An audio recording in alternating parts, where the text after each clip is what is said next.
And the contractive part would be the curvature of space-time and the vacuum energy going towards singularity at the center of the system. So, I'm going to elaborate on it. It became really clear, well, basically, that if there is an expansive and a contractive part of the universe, the expansion part is what we see as reality, which is the radiating electromagnetic emission that we see. A star, a planet, an atom, all radiate energy. That's why we see it, right? And the contractive part that we don't see would be the vacuum energy curving, space-time curving into it, generating singularity, generating the gravitational field. So now I had an inkling about the relationship between electromagnetism, radiation, and gravity. Gravity goes into singularity. Gravity going towards singularity.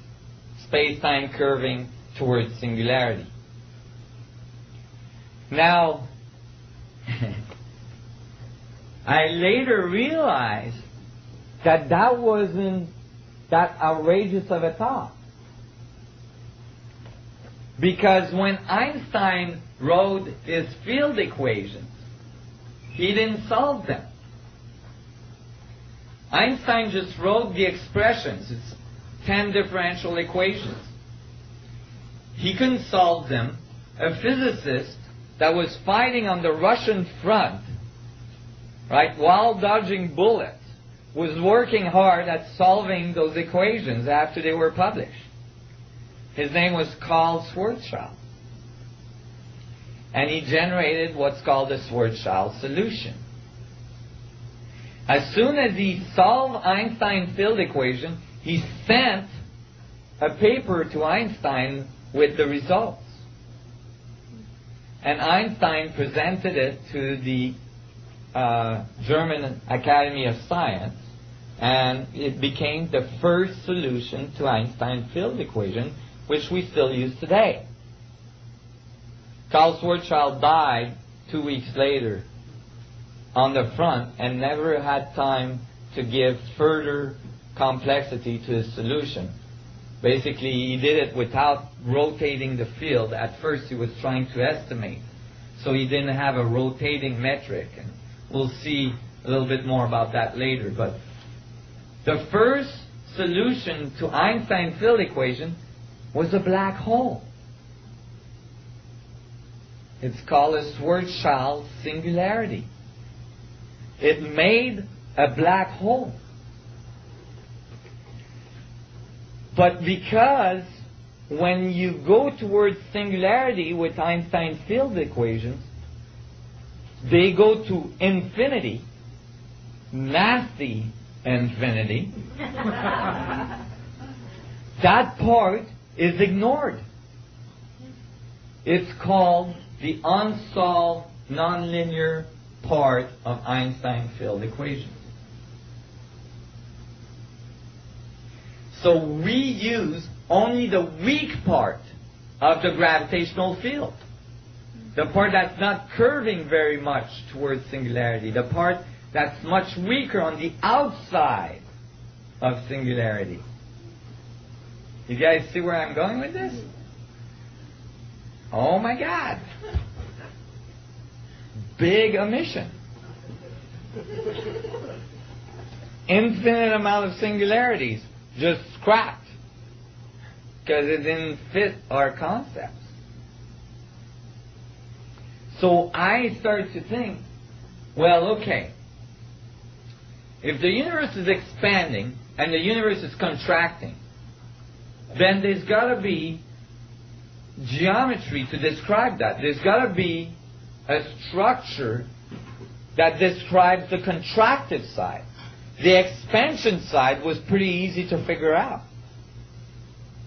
If things are expanding from a point, from a center, then they must be expanding radially. It must make the geometry of a sphere. Right?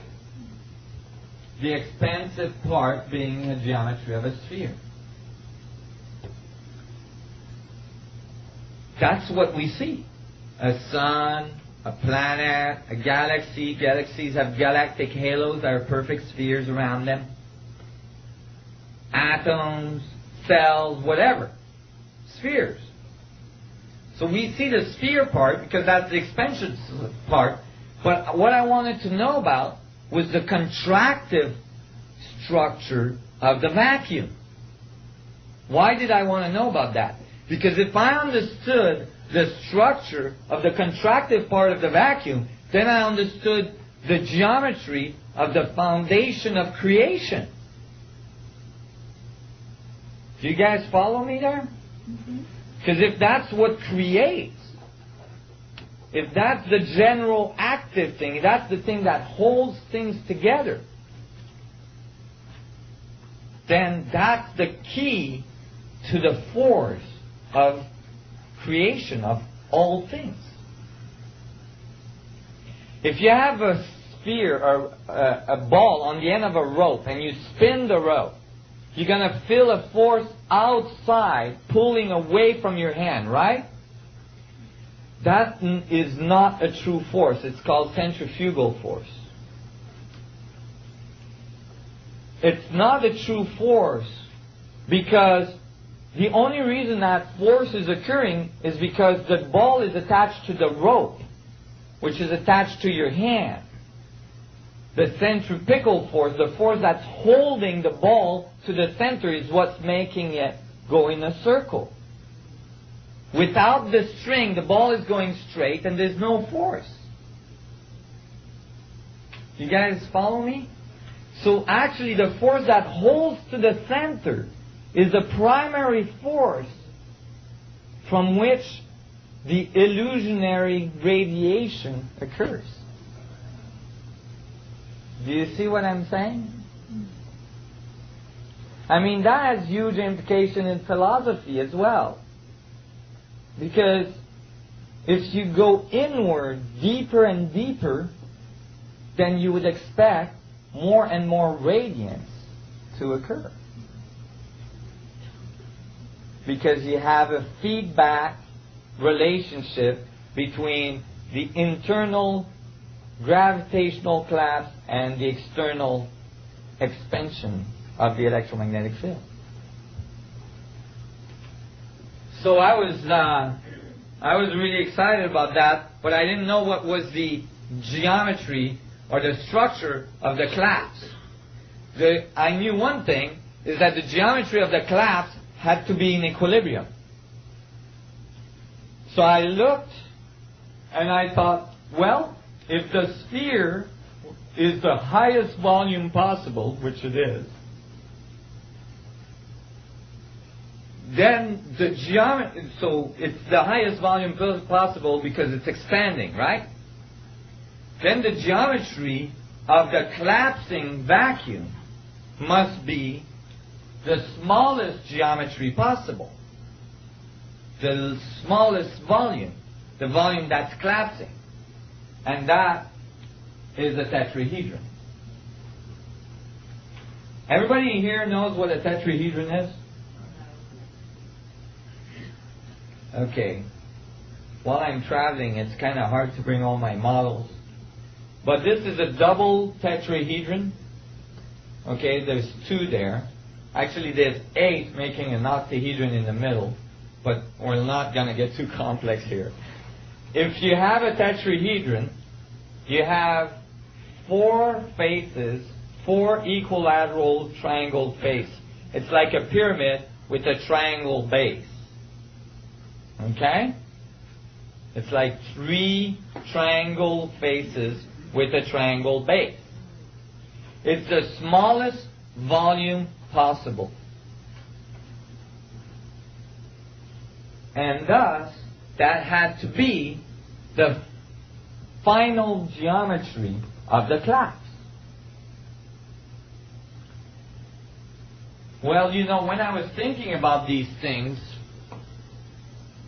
it was almost 15 years ago, there wasn't people, like if you go in Sedona right now, you know, like, or, you know, Burning Man or whatever, you know, there wasn't people going around with tetrahedrons on their heads and like living in tetrahedron houses, and, you know, having tetrahedron cars and stuff like that. You know, at that time, nobody even knew what the heck was a tetrahedron. I mean, it was not so common, although, you know, that comes all the way back from the Pythagorean school and then Plato schools and so on.